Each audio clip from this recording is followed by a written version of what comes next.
This is Talking Drupal, a weekly chat about web design and development by a group of guys with one thing in common.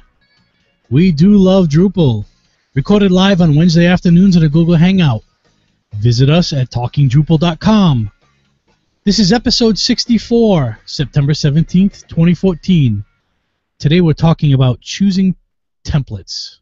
Actually, choosing themes. Hey guys. How you doing? Good afternoon. Hello. No one caught my typo in the show notes here. My show notes say choosing a template. It's actually choosing a theme. Did you just have a Ron Burgundy moment? Oh, I always do every week. You know how that goes. I feel like if the intro is not typed out exactly right, I'm gonna read whatever's there. I think I'm gonna have some fun with that in the coming weeks then. I checked the date. Here we are. It is September 17th, though, right? Yes. And we are on a Wednesday. Yep. True. So it depends on where you're at in the world. That's true.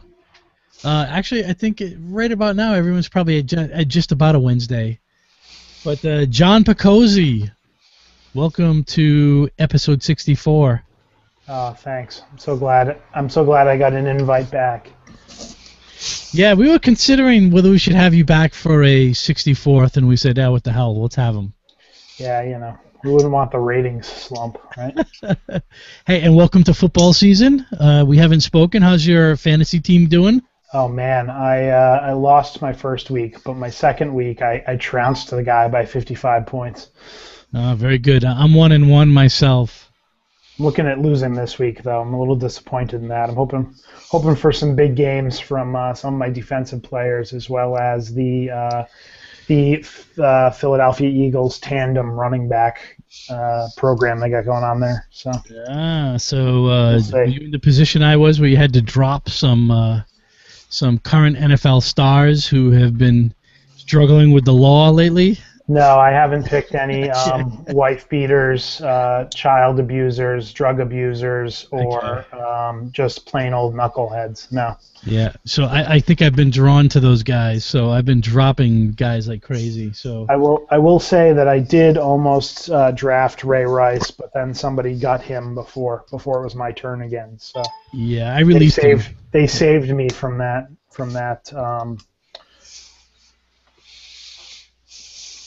Cluster expletive. All right, so to keep us moving forward and to get back on track here, because no one else on this call has any idea of what we're speaking about, let's welcome Nick Laughlin. Hey, Nick. Hey, how you doing? I've played fantasy football in the past. Oh, yeah, okay. Oh, yeah. I think the first time I played, I went undefeated. It's kind of fun. And then... Then you retired because there's nowhere to go after that, I right? played a couple of times after that, but I'm really bad. I had somebody helping me out, give me advice that was really into it. It's actually interesting that nobody other than Steve and I on this call are actually doing fantasy football, because fantasy football, by definition, is really football for nerds. I mean, there is no athletic prowess needed to actually achieve greatness. It's the ability to look at statistics and make sense of them. So. I don't, I would say, and a ton of people are going to send me hateful messages saying that I'm wrong, but it's like fantasy football is basically football for nerds. Yeah, no, I mean, I'd agree with that assessment. The real reason why I'm not playing is it takes commitment. It takes a lot of time.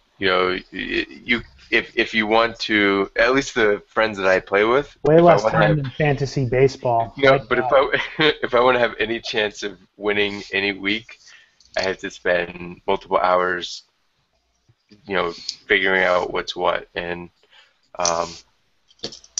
then in the end, all that time is wasted. Is what you end up finding out with fantasy football. Is that you can spend 5 minutes or 2 hours, and in the end, it doesn't matter all that much. Yeah. The funny thing is to John's point, is that this year I was in a fantasy league last year.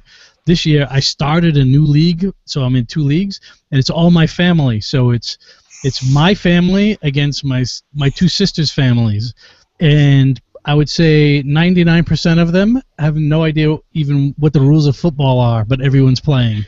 So it is entertaining, and it's all about smack talk. And So I would imagine that's not a cash league. There's no like buy-in. absolutely there is. Oh, Are you kidding me? That's even better.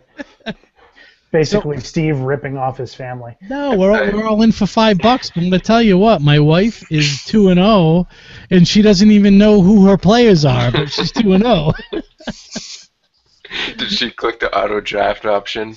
She did the auto draft option, and so she's been bragging about how well she's doing. Then someone will say, "Who's your quarterback?" And she's like, "I don't know." But she does know enough that she knows on Thursday she needs to go into the software and move the people around based on what their projected scores are. So that's really all you need to know, right? So I think this is an important question. ESPN or Yahoo? ESPN. Ooh, Yahoo. Yeah. I find Yahoo to be much nicer overall. Here's also a pro tip for you guys and anybody out there that actually has a fantasy football team.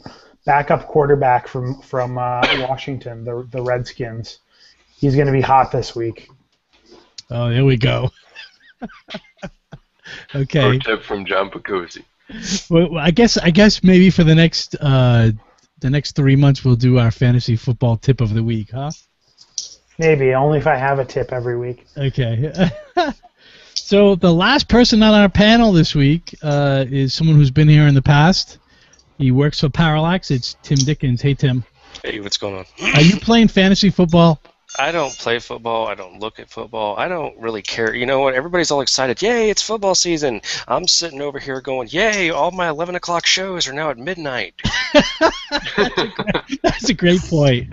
You know, it always frustrates me because one of my favorite shows of the week is 60 Minutes.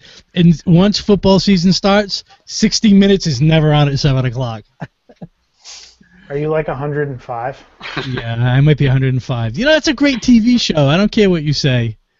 But you have to set your DVR to tape from 7 to 9 on Sundays once football season starts for 60 Minutes. Anyway, so let's get to now that we're 20 minutes into the show, let's actually talk about our topic today. And we're going to talk about choosing a theme and some tips we have. And I'm really interested to hear how everyone on this call has chosen themes in the past. And I sort of have a sense that we started with Drupal at picking themes, and now at this point we're not doing that any longer. So I'm interested to hear about that. So let's start this conversation by, you're a Drupal developer, you're going to build a website, and it's time to choose a theme. And I think you have kind of 4 options to go in terms of choosing themes. And I'm going to break these down into 4 categories. One is choose a free theme. And we'll talk about each of these in detail. Purchase a theme, which I'm fascinated to hear if anyone's ever purchased a theme in Drupal, versus purchasing a theme in WordPress, by the way. Rolling your own theme, which means building something yourself, or completely outsourcing the whole thing. So hire a themer to do your work for you. And I think I've dabbled in all of these areas. So let's start here with a free theme. So it's time to choose a theme. Now, whether you guys have done this in the past or you do it now on choosing a free theme, how would you guys attack this on picking a theme? Well, when I first started out, this is pretty much the only way I went. And in Drupal, it's actually a pretty painful process. There's not a lot of options out there. I mean, there's I'd say between 10 and 20 decent free themes, but they're the same 10 to 20 decent free themes for everybody, so they're very, very well overused. And it's very difficult to get something that matches a specific industry. So in WordPress, you'll have, for example, you're working with a plumber or an electrician. There'll be plumber theme X, plumber theme Y, and you'll have tons of stuff to choose from. Drupal doesn't really have that. They have more generic themes that are more corporate oriented generally. If you're building websites that aren't hobby websites, then free themes I've never found a very good option. It might have improved recently. It's been about 6 months to a year since I've looked around for a free theme. I'm pretty firmly in another camp. Nick, I'm actually surprised to hear you say that a free theme has not been a good option for you. I think they're depending on what you're looking for, I think that Nick could be right. I think there are a couple of things to consider when you're picking a free theme. I think that you have to be okay with the potential of somebody else having the same kind of layout and maybe a little bit of style that you have on your website. So I think that's one thing. I think what also drives the free theme, the free theme engine, if you will, is price. Obviously, a free theme is cheaper than a theme that you purchase. That's pretty obvious, right? So I think if you're a business, a small business, and you're looking for an inexpensive way to get a decent-looking website, I think a free theme is fine. But you also have to be able to evaluate the theme and say, yes, this theme does everything we want, or no, it doesn't, but we're okay with the stuff that it doesn't do.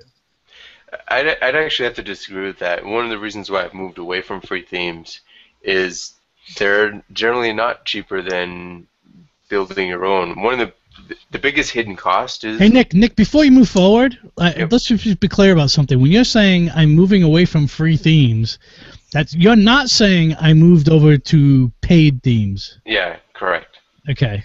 Yeah. So what you're saying is you've chosen to roll your own theme over, you build something yourself as opposed to using a free theme. That's what you're actually saying. I'm actually also not considering things like Zen or Beep Edition as free themes either for this particular case, because they're base themes. They're meant to be customized. I'm talking more about Marinelli, Garland, Bartik, Corporate Clean, those kinds of things. And the point I was making about the hidden cost of free themes is every single theme has its own structure, and if you take a free theme and put it in place, you're going to have to tweak some things. No matter what, you're going to have to make some modifications. And most themes, especially free themes, aren't built to be base child subtheme, so they usually don't work quite correctly. So Nick, you're throwing out a lot of stuff here, like they're not designed to be base or child themes. Talk about that a little bit before you just toss it out and expect everyone to know what that means. So what do you mean by that? Okay, so a base theme. So let me set the stage a little bit. So you could, as a developer, download a theme and just use it as is, and use whatever configuration options there are for it, which could be picking the columns, picking some colors, changing the logo, and doing some basic configuration things. It doesn't mean it looks like any other website built with that theme, but it certainly has the same structure and some of the same functions that other sites built with that theme does, right? Yep. What you're talking about is when you have a base theme it's a starting point for someone to then use that as a starting point and then configure it in lots of detail moving forward. Yep. And whether it's a lot of changes that you need to make or a little, every single theme builder builds it in a different way. So there's a lot of time spent figuring out, where they keep these settings, where they keep these variables, and determining, which CSS, rule you need to change in order to affect the header. One might call it header, one might call it HD, one might call it, BT-5 or something. So that you spend a lot of time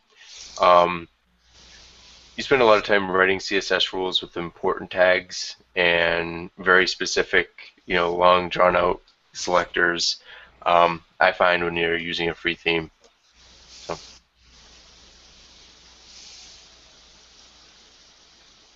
Silence. So, well, I mean, let's. One thing I want to clarify here. I mean, it sounds like we're talking about free themes from purely a development standpoint. I think there's a benefit to somebody who's using Drupal for their business, and again, as I said, somebody that wants to get a website up that looks relatively good and does what they need it to do, and they've figured out enough to basically get the theme to show up and to put stuff in blocks, but they're not they're not touching the code.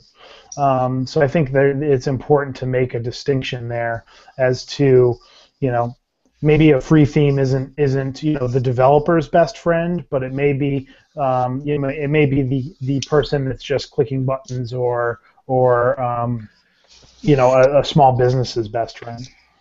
Wouldn't it actually give a developer a ability to do almost like tiered pricing in a sense for projects?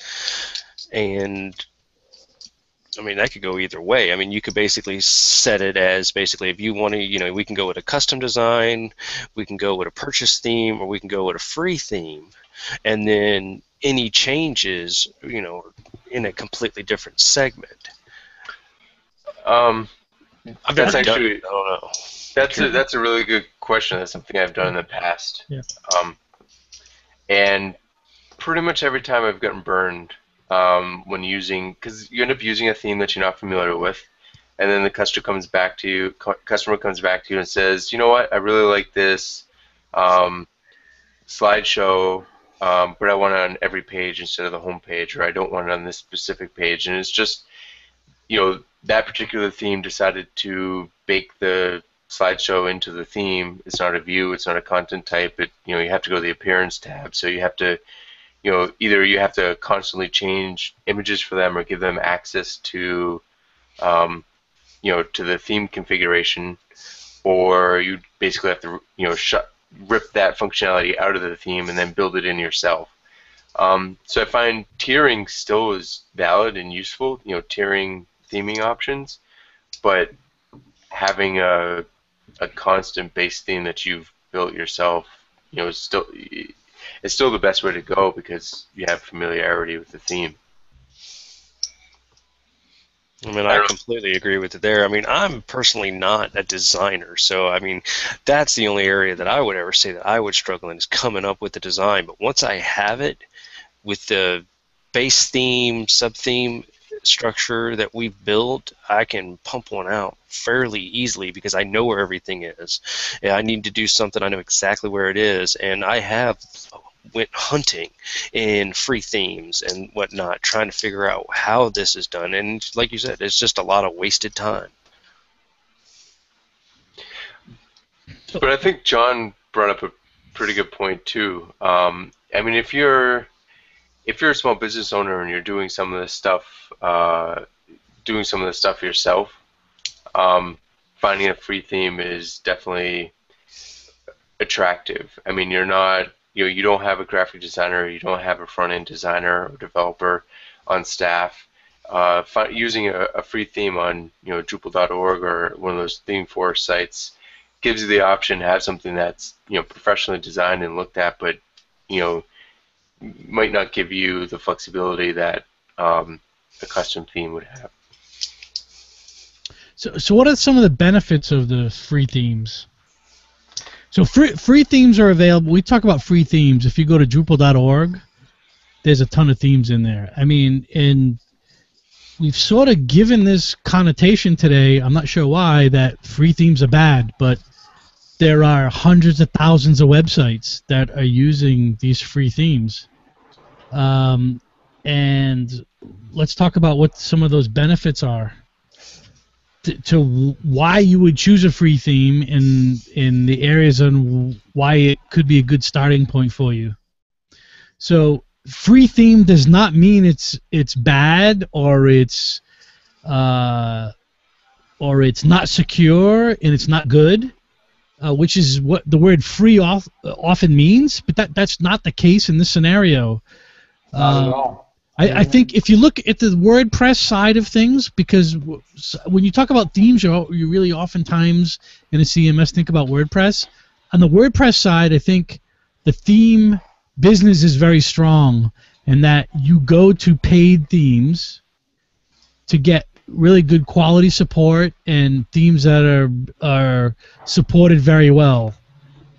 And that's my limited experience in WordPress, but I think that's a relatively accurate way to describe it. On the Drupal side, I think it's completely opposite. Is that the themes that are on the Drupal website that are free are in general, very well supported and very highly used. Yeah, I agree. It shouldn't be something you run away from. Yeah, I agree with that, Steve. I mean, I think, by its nature, Drupal, every module for Drupal is free. Drupal's an open source system, and I think free themes aren't something to be afraid of. It just comes down to Steve wanted to talk about benefits. One of the biggest benefits is obviously that it's free, but also being able to find a theme that has a feature set that you want. So, I want a homepage slideshow, or I want a Twitter feed that's already styled for me. And those are really things that you can look at to evaluate those themes and see, this one has all the features that I'm looking for, all styled, ready to go. All I have to do is enable them and then, build the appropriate views. Some themes even have the appropriate views that already come with them. But that's really the biggest benefit, I think, there is that it's very much an out-of-the-box, ready-to-go solution for you. It can get you up and running with a fully functional website or a fully styled website very quickly. It doesn't mean that it looks like so if you pick a theme that has 20,000 other websites using it, it doesn't mean your website's going to look exactly like theirs either. Right, because you can, with Drupal, you have the ability to move your content around. So a lot of that is, shifting the content, moving the content will obviously make the site look a lot different. And some themes also have the color module built into them, so you can actually select your own color palette to use with their structure already. Yeah, and I mean, I don't know if color is enough to just distinguish, though, because I have several personal projects that are on Bartik, and I chose different colors and different gradients and that kind of stuff, but it's still Bartik. They still look exactly the same. It's just one's red and one's green and another's blue.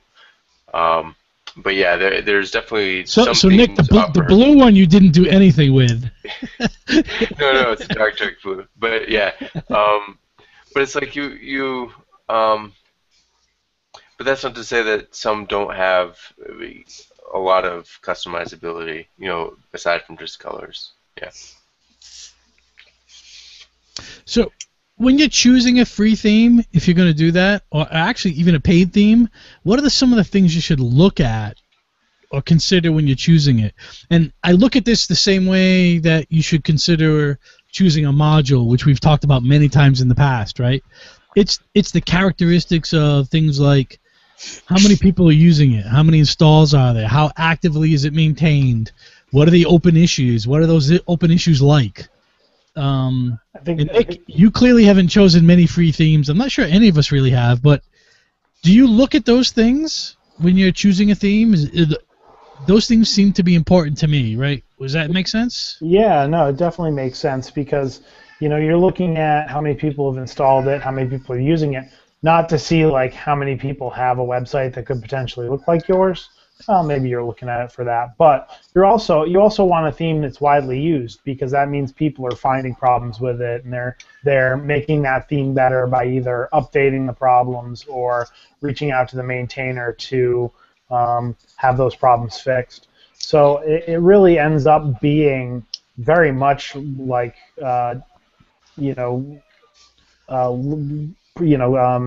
very much like trying to pick a module, right? You're trying to evaluate a module by the same criteria almost that you're using for a theme.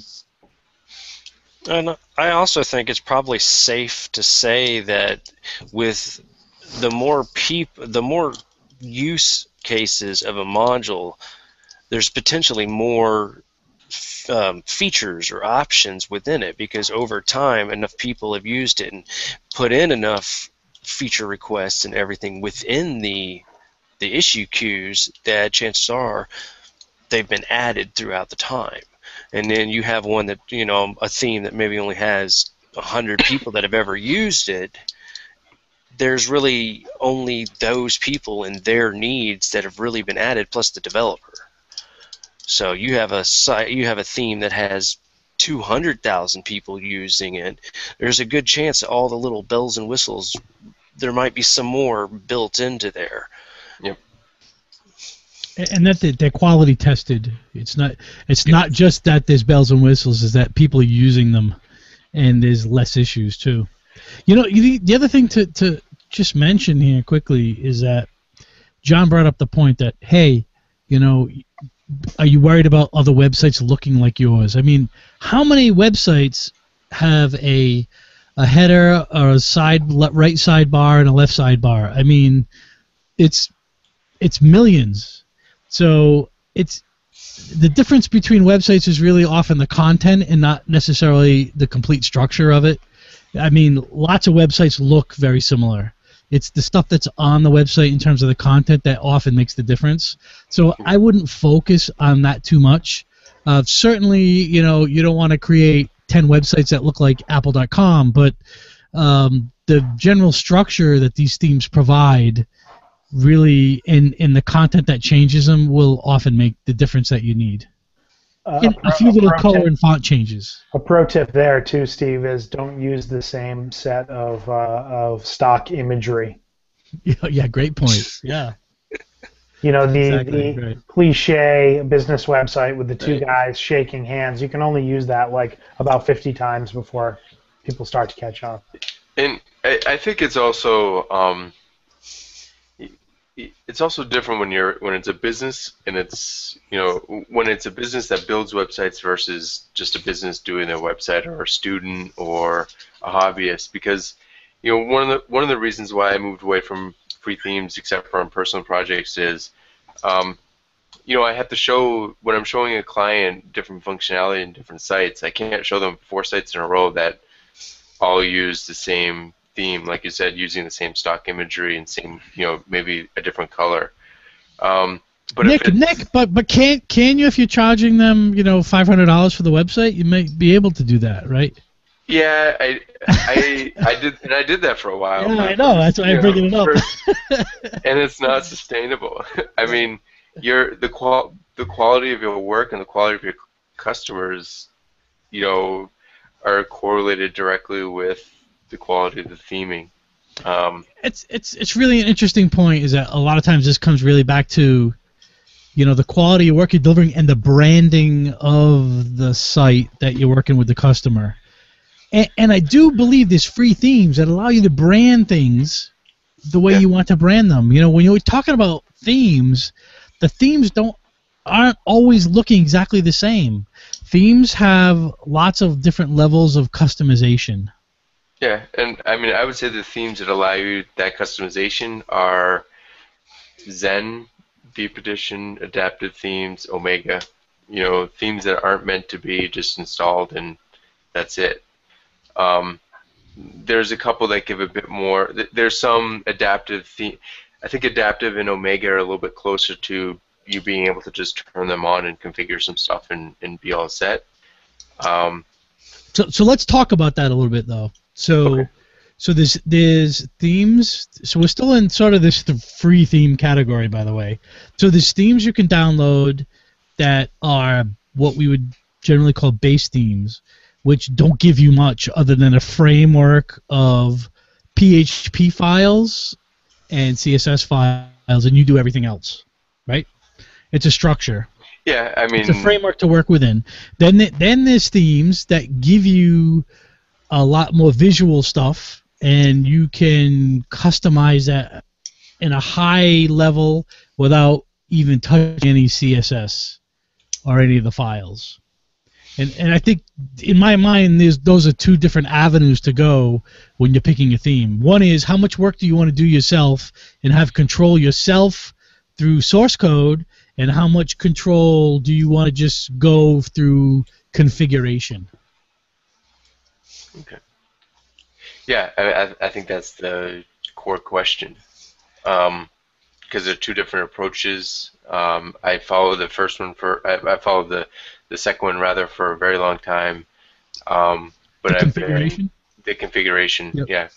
Because as most people on this call, I'm a developer, not a designer. And for a long time, I wouldn't even consider myself a front-end developer. I still probably wouldn't consider myself a front-end developer, but I'm a bit more comfortable with it. But I found that, like I said, for when you're building 20, 30, 40 websites a year, needing to learn even 3 or 4 new themes a year it's a burden. If you don't have a very good reason for doing that, it just doesn't make business sense. But if it's just if you're doing it internally or it's an internal project, then it makes perfect sense, I think. Because a lot of the work is done. I mean, Drupal's templating isn't, until we get to Drupal 8 with Twig, Drupal's templating isn't standard. So having a theme in place that has the template and the tipple fits in place and that kind of stuff is a great resource. So Nick, would you say, or I guess everyone on this call, would you agree that using a theme, I keep wanting to say the word template, when you're using a theme that allows you to configure it, so it's a configuration-based theme, so you use the admin tool, is better for smaller projects, less important, and the bigger customers you get and the more complex websites you get, you move away from the configuration themes and move more to a base theme where you're customizing the theme directly? I 100% agree with that. Yeah, I would definitely agree with that. I mean, it depends on the individual customer, because some customers don't care. It's one of those, I want my logo over there, I need these colors, maybe this font, other than that, I don't care. They just, I need a website. And then you have, like you had mentioned, Steven, specific hardcore branding that has to be done. And then, of course, those two customers are complete opposite ends of the spectrum. So, and one thing I'm curious about, has anybody ever had the instance where you've been building a site using a theme, whether it's free, paid, and at some portion further along than you wish, had to make the decision to scrap it and have to change to a different theme? I've never had that.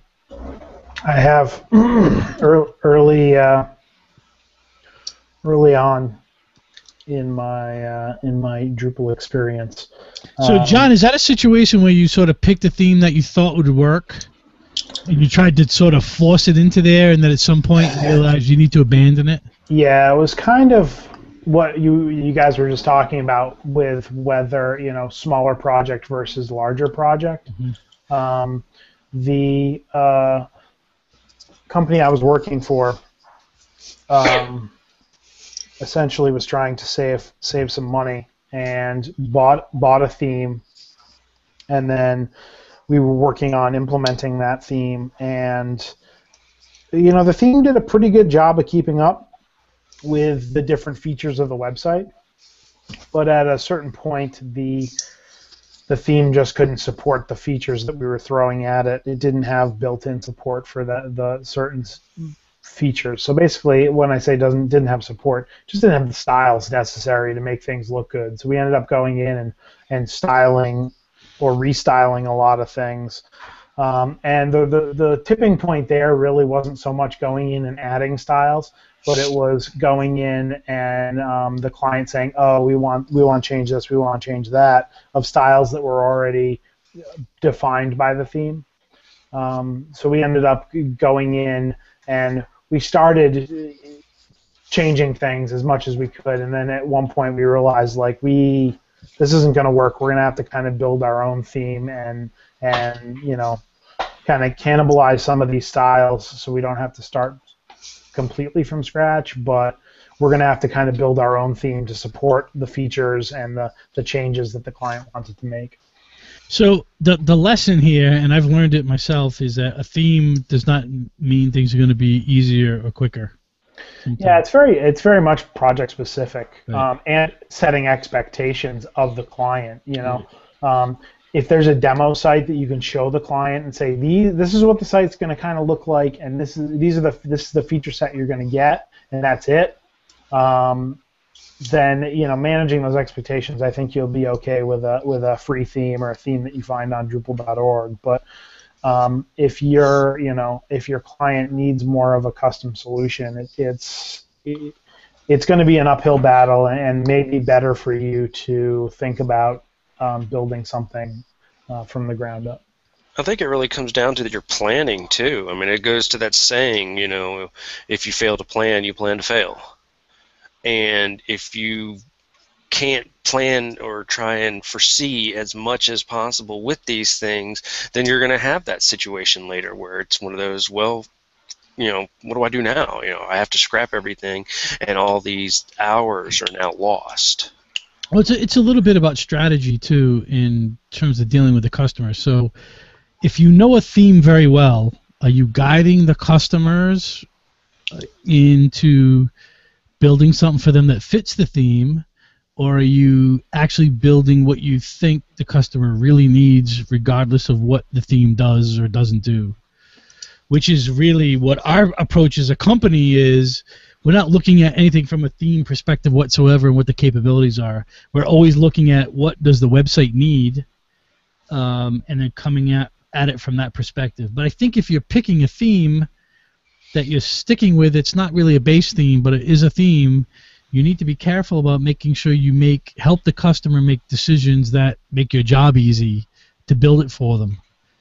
Because if not, you're in that trouble area where the theme doesn't really support what you're recommending the customer do or what the customer's asking for. Which is the danger with themes, right, in general. Yep. So let's talk a little bit about paid themes. So we've been talking about themes in general. We've talked about the free themes, and I think everyone here agrees that Drupal.org is the place to get themes. There are premium theme websites out there, and I can't say that I've ever done it, purchased one. I have done it on the WordPress side, but not on the Drupal side. Does anyone have experience buying WordPress? I'm going to say that multiple times now by mistake. But has anyone have experience purchasing Drupal themes?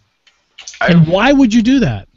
I've come pretty close. I did have a graphic designer I was working with that was a WordPress designer / developer and hired me to help with a Drupal build. And so she went out and purchased the theme because that's what she was used to doing, and passed it off to me to get started. And it was I don't know how to put it.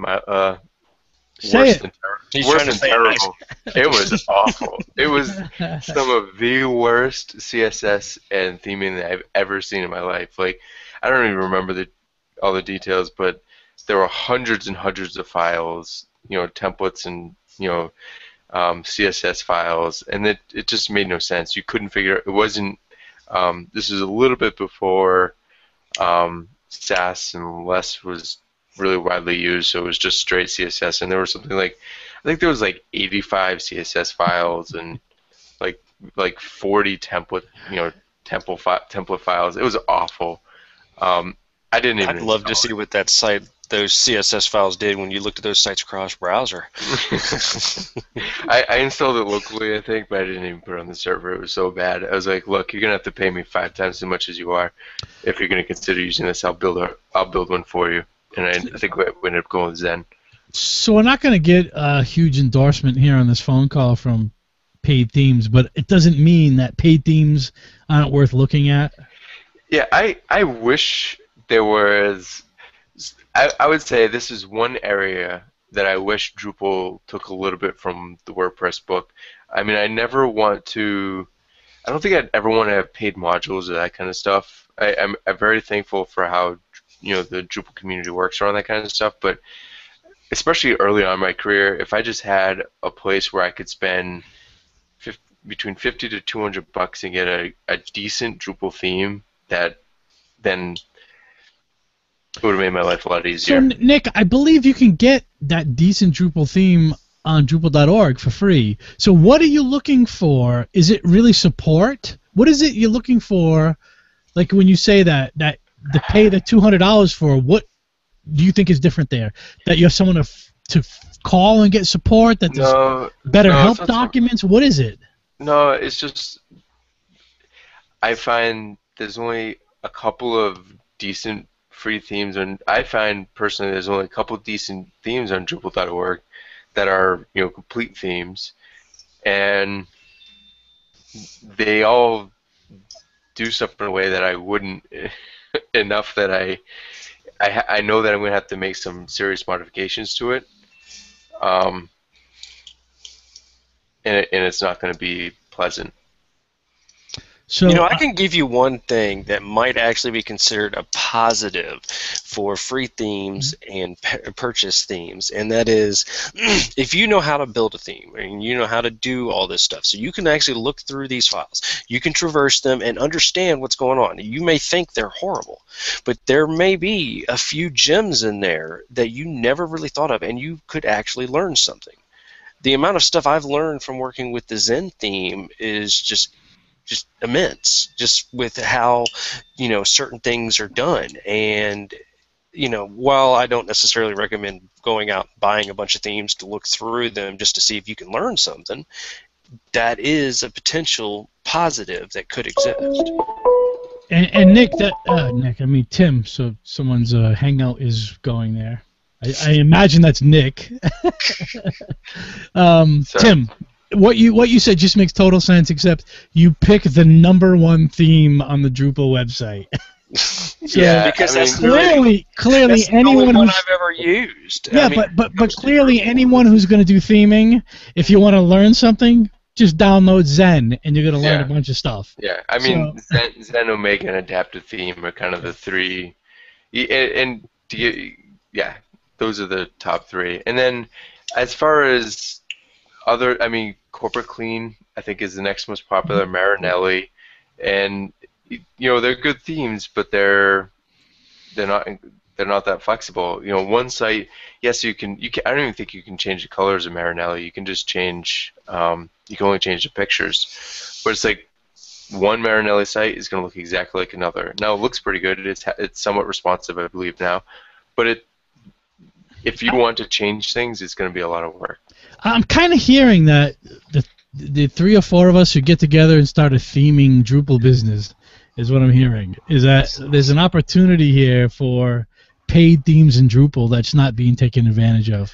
Well, I think one of the downfalls that everybody feels, I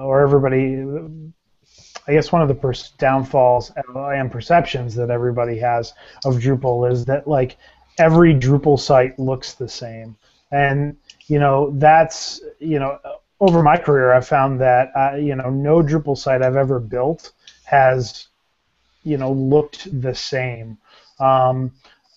Many times I've taken a free theme, matter of fact, a theme that's shipped in core, Garland, and modified it to look completely different than it does out of the box. And with a paid theme, a lot of times that's not as much of an option. But if you're paying for a theme, it should definitely have a key set of features and the ability to kind of morph itself through admin configuration into something that doesn't look like Drupal. You know, John, you say that. You say that there's this thing about Drupal sites all looking the same. And I've heard that before, but I've never, ever felt that. I feel like it was more of a phenomenon early on with Drupal. In 5? In version 4 and 5, maybe, right? I would say it was still around in 6. But yeah, no, I definitely think it's something that is a little bit of a stigma still, but it was definitely earlier versions of Drupal that suffered from this problem. Because I feel that's more of an issue with WordPress, to be honest with you. I mean, there's a lot of great premium WordPress templates that are out there, or I said templates again, themes. Does WordPress call them templates, or is that just my little thing I'm stuck on? I have no idea. Okay, but and I can look, because I look at a lot of websites, and I can see the minute it's a WordPress site because I've seen that theme multiple times. I never feel that way with Drupal. I think it's because the premium theme, the premium themes are not as popular in Drupal. And maybe there's probably a lot of Bartik websites out there, but they're not things that I stumble into. Very true. Maybe that's what it is. So let's move on here to talk a little bit about we talked about free themes. We touched a little bit here on premium or purchase themes. What about rolling your own, which is building a theme yourself? That's something that we. I think everyone on this phone call this is the model that we all are adhering to, I believe. Well, I would agree with that. I think that we have been taking a little bit of a different approach, as where we're not using a base theme framework. And what is the we, John? Well, I know that I took this approach at my previous company, but we were also taking this approach at Oomph, where we're not using Zen or Omega as a base for our theming. We're basically building our own theme from the ground up, and using some popular technologies like foundations and stuff like that in there to make the front-end theming a lot easier. Actually, shameless self-promotion. One of our lead front-end developers is actually going to be giving a talk about building your own base theme or building your own theme at Nude Camp in November. So that's something you're interested in, and you're going to be in the Providence area. Check that out. But I think that's something. Just for a side note, that's not public information yet. So this is the first time you're hearing that. Insider info. Expect those emails to come later on this week. Okay. So. Now I'm going to have to apologize to that was an fine. oops moment, wasn't that? Yeah, no, that was little bit. So going back to rolling your own, a lot of people out there do use Zen as a base theme framework, which I'm sure Nick and Tim can talk to. But the reason that we decided to kind of build our own theme or starter theme, as we like to call it, is that we felt that Zen and Omega and some of the other ones had a lot of extra stuff in it that we weren't really taking advantage of on every website. So what we did is we wanted to slim it down, yet to just the real core functionality that we were using on every website, and then be able to rapidly produce a front-end theme off of that. So that's kind of the approach that we've taken with the roll your own.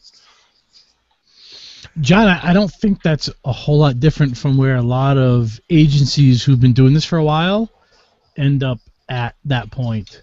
I don't think so either. Yeah. I think it's more common.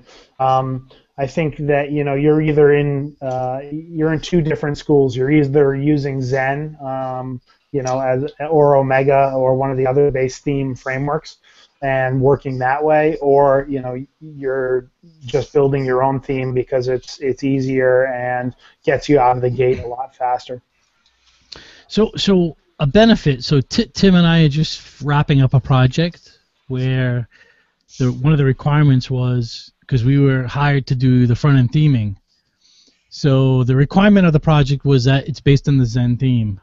So there's a lot. It makes a lot of sense in the Drupal world for that, because the agency looking for the work to be done by a third party at least knows they're getting something in a certain structure and format that they're expecting. Now, Steve, can I ask, Yeah. the agency that you're working for, the company that you're working for, they came to you and specifically requested Zen? Yeah, exactly. Yeah. So the project was, hey, we need what's that? And what was their reasoning for that, I guess? Yeah, no, the reasoning is really, it makes a whole lot of sense, is that so this design agency outsources stuff to developers often, and they'd like it to be all in the standard format so they can maintain it moving forward. So if they say, hey, we need this project built, but we want you to use Zen as the structure for this theming, then when they get something back from us, it looks very similar to something they got back from 5 other agencies on 5 other different projects. Yeah, that actually does make a lot of sense. Yeah, so their portfolio in terms of what they're delivering and they need to maintain, or they could go to another agency to make edits to the thing we built. It's sort of all in the same structure. It makes a lot of sense. Yeah, so that's a great point, and that's actually something that I think Nick touched on. Maybe it was Tim when we were talking about purchased or free themes.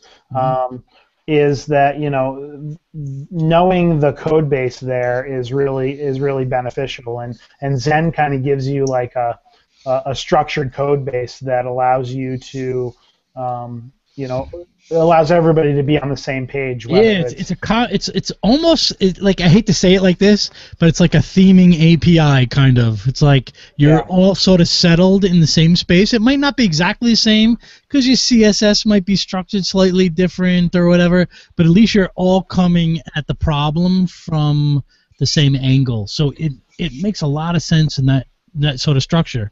So what you guys are doing at Oomph makes a lot of sense too. To say, hey, you guys are delivering product and you are working on something that you know is streamlined, is exactly the code that you want to deliver to the customer, makes a lot of sense too. When you start to think about themes, that are general, you're thinking about code that is generalized to meet a lot of different criteria and solve a lot of different problems. And in that you get a lot of bloat.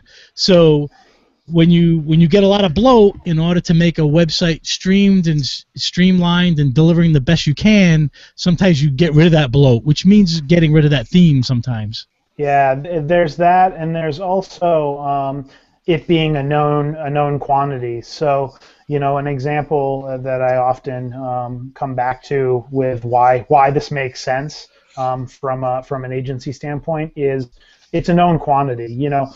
There's no, a bunch of people are using Zen and Omega and all these base themes, but there's no guarantee that they're not going to change course and they're not going to make some wholesale changes to the framework or the theming engine, whatever you'd like to call it. Mm-hmm. And that's what we also came back to quite a bit was, bloat was high on our list, but also the fact that we have better control over, new features and updates to the theme that we would be making. Yeah, and that's for an agency of your size. That's really a really positive thing. But for smaller agencies and freelancers, sometimes you can kind of have the best of both worlds if you make a basic a standard sub theme of Zen or something, so you can still get some of the security updates or. I think a basic base theme was a good way to go. Right. Yeah, basic base theme based on something else. Yeah, so that if there's a security update, you're not left out of the loop. You can pull that in, or if there's a major overhaul, you can pull that in, but you still have some some of the stuff that you're used to in the mix as well. All right, so let's talk. We're sort of coming to the end of our hour here. So there's a few more things I just wanted to hit. One is there's another option here. Is that if you're starting a project to hire a themer, and I just want to touch on this a little bit because it really connects to all the things we've just talked about. Which is if you're going to hire a themer, because you're not going to do it yourself, you're not going to install a predefined theme. What are the things that you're looking for in terms of hiring a themer to be involved? I think they're related to all the other things we just discussed. But what are they? What are the things you care about? Well, first of all, it's really important to note that hiring a themer is different than hiring a graphic designer.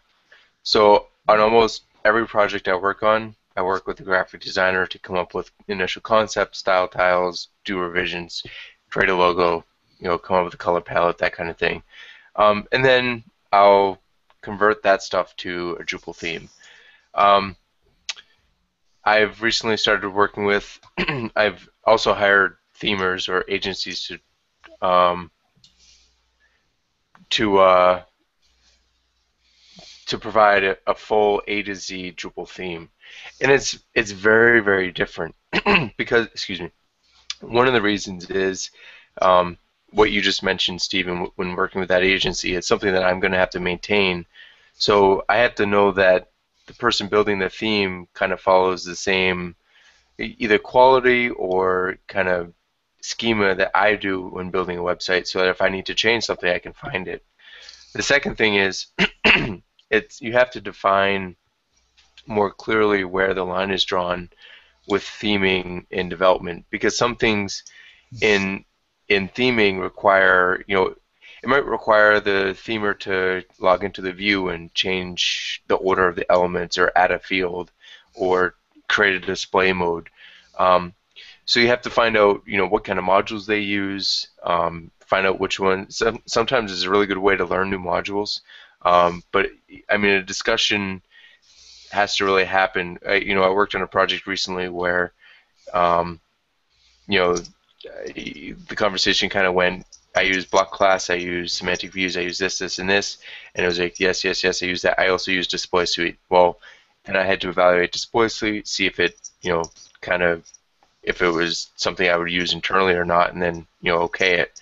And I also ended up using a module for a mega menu that caused a huge headache for the themer, but and probably should have had a conversation about that earlier in the project about the best way to handle it. So it's almost like interviewing a developer when you're hiring a themer, but it's also taking a huge amount of the workload. I mean, a big part of the project is theming. So it's very different than hiring a graphic designer, but it's also, I mean, it's somebody that you can be working with closely for the next. Nick, you have brought up project. something that is really critical here in theming, is that theming in Drupal, I would imagine in any tool, is really tightly coupled to someone knowing Drupal. And I know, and Tim can speak to this personally, is to say that, Tim, building the projects we have a very, when we build a project, we have certain classes that we like to name things. We don't like things to ever be from a view that say block 1, block 2, block 3. So, yes, and that's the point. Yeah, that's the point you were bringing up, Nick. Is when you're thinking about theming, there's a tight connection between theming and the CSS in the front end, and also what the HTML is generating in the back end, and having a really close connection between the coders producing that HTML and the themers who are doing something with that HTML is so important. Yep. And we've worked on a few projects together, and those things, like making that connection point, that point that we both talk to each other, is really critical to making that project successful. Definitely. And I have to say, each time I've worked with somebody that was providing a theme rather than a design has been extremely successful. It's something I look to do a lot more. It's also something else internally that you have to look for. I mean, the project has to be able to support it. I mean, hiring a themer is far more expensive than hiring a graphic designer for a couple reasons. One is... Really? I'm fascinated by that comment. Oh, yeah. And, okay. and one of the reasons is that... I mean, Jason would be fascinated by it, too. Really? Yeah, no, I mean, finding a themer is much more... Okay. I mean, the skill set is much broader. I mean, you have to, yeah. you know, there's... I know probably close to 30 graphic designers that I could work with. There's probably 5 people that I'd be comfortable with theming. Interesting. Yeah, that's a good point. That's a really good point. Because and when you say theming, you mean the part of the issue is it's Drupal theming versus graphic designing is not Drupal specific. Exactly. And I've never once met a freelance Drupal themer. I've hired a couple of people. I've worked with a couple of agencies that had themers, but I've never met somebody who all they did was Drupal theming and they were a freelancer. Sometimes it's a developer that also does some theming, but I've never met somebody that was only a themer and freelancing, which I would love to meet. I mean, it'd be fantastic. And I think that there's an opportunity. There's so many developers out there that are freelance that could partner with somebody. I'm really interested to understand what you think the differences between a freelancer and a company that provides theming, but we can save that for another discussion on why that would be so great. Because I don't think a freelancer has as much flexibility in absorbing hours and time and costs as much as a company that provides theming, because there's other buffers in the business there. But we can just chat about that over a beer someday. So, all right. Anyone else have any other comments on hiring a themer? John, you've been quiet. I'm really interested if you have anything to say here. Noah's okay. I'm kind of with Nick on this one. I don't think I've ever seen a freelance themer. Yeah. In my experience, it's usually you're going to an agency and they're building the whole site for you from functionality straight through the theme. Right. So I mean, there could be a little bit of a niche market there. I'm not really sure, but that's all I really have to add. Okay. You know what? We have a few more items here left on our agenda, but I really actually think we hit the important things. So I'm going to leave this open here. Is there anything anyone wanted to add before we move to the module of the week? I'm going to add something. Tim pointed out something about themes earlier when we were talking today about dependencies and selecting a theme. That sometimes themes are dependent on other technologies and modules. Something just to be aware of when you're selecting a theme. Jumping a little bit out of sort of our agenda here, but I wanted to mention it. Tim, did you have anything else you want to say about that? It's just the fact that currently themes cannot declare dependencies at this point. So like a module can, right? Exactly. You can call a module unless it has a module can say, I need this in order to function. A theme doesn't have the ability to say, you have this theme that you're purchasing, getting free or whatever. I want it to look exactly like that. Oh, well, in order to do that, you need these free fonts that we're getting from Google Web Fonts. In order to do that, we're interfacing with the Font Your Face module. Unless, aside from a README file, there's no way to actually declare that dependency. So you need to understand where to look and to look in the first place. That's really a great point. Actually, so like if I look, and Nick has mentioned a few times the Beep Edition theme, which is something I've used and Nick has used, and that's from our co-host Jason. It's a Beep Edition, BEEP edition on Drupal.org, and he has 2 dependencies. 4, it looks like. He documents them on the webpage on Drupal.org, and it says you need Zen grids, breakpoints, nice menus, and block class. But he has no way to enforce that. That's a really interesting point. So you could have a theme that you download and just doesn't work because you've ignored what the dependencies are. Yeah. Or you didn't even notice them, and you're spending all this time trying to figure out why something's not working, and come to find out that was why, and you didn't know. Well, Steve, you may not even be able to enable that theme if the dependency isn't installed and turned on. No. No, you can. You can. That's the point. There's a couple. Declare the dependency. There's a couple of issues in the issue queue for me, and that's why it's on the front page. But yeah, so unlike a module, you can enable a theme that has dependencies. The themes have nothing to do with any dependencies, right? Yeah, the .info file for the theme doesn't declare dependencies. Right, exactly. Which seems a little backwards considering it's the same, it's the same as a module. Right, exactly, right. But okay, yeah, I was gonna say if you're getting started in Drupal, then I would say it's well worth the time to invest learning at the very least Zen, probably Bootstrap. Try out a couple of those, bigger name themes like Omega.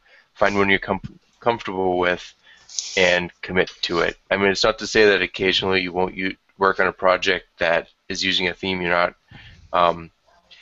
not typically comfortable with working with, but spending the time to learn something like Zen, like Tim and John said, you'll learn a ton just from reading that, but it's also it's extremely valuable. It's time well worth spent. So our general strategy recommendation is pick one theme and go with it until that theme just totally sucks. But pick a popular theme and go with it, and then over time you'll learn the strengths and weaknesses. You can deal with them. You'll also get involved in what the issue queue is for that theme, and maybe guide how that theme is built in the future. But exactly. in doing that process, you actually will be more productive and can get to market quicker on things you're trying to deliver to customers. Exactly. Yeah. All right, so let's move on to our module of the week. This is menu HTML. Tell us about it. John's again. In a row. 2 weeks in a row, man. So menu HTML allows you to actually add HTML into your menu items, into the title field for your menu items. An example of where this was helpful for me in the past couple of weeks was I needed to add a input field as a menu item in basically it was a nice menus dropdown, and the last item in the menu had to be an input field. And I found that the easiest way to keep the list structure was to add it as a menu item. So I stumbled upon the menu HTML module. Basically, you install it, and every menu item gets a little checkbox that says output this as HTML. If you check that checkbox and then put HTML into your title, it will output your menu item as HTML within the list structure for that menu. So pretty helpful.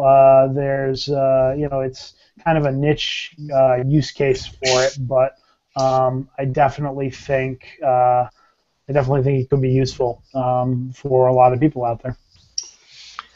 Does it integrate with things like WYSIWYG for automatically using the WYSIWYG functionality to create that HTML?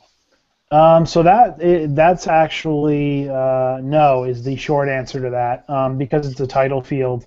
Normally, title fields are not WYSIWYG fields, so you don't have the ability to add a WYSIWYG option there. Okay. Okay. So, anything else for today's show for you guys? And who is that? Nope. Who is that we're hearing in the background?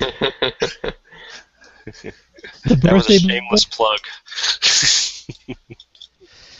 I think it's the birthday boy. So, John, tell us about the birthday boy. Yeah, today is my son JJ's second birthday.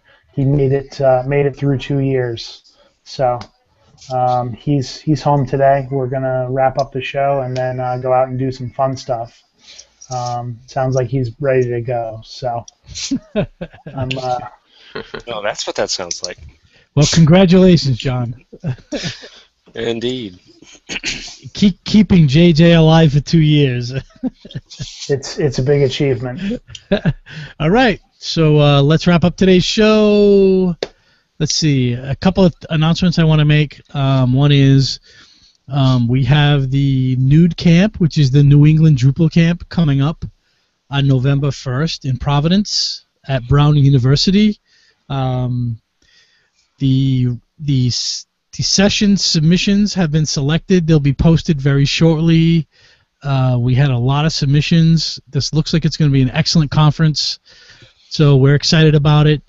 We do have limited seating, so if you're considering coming to Nude Camp in Providence on November 1st, you should probably register as soon as possible.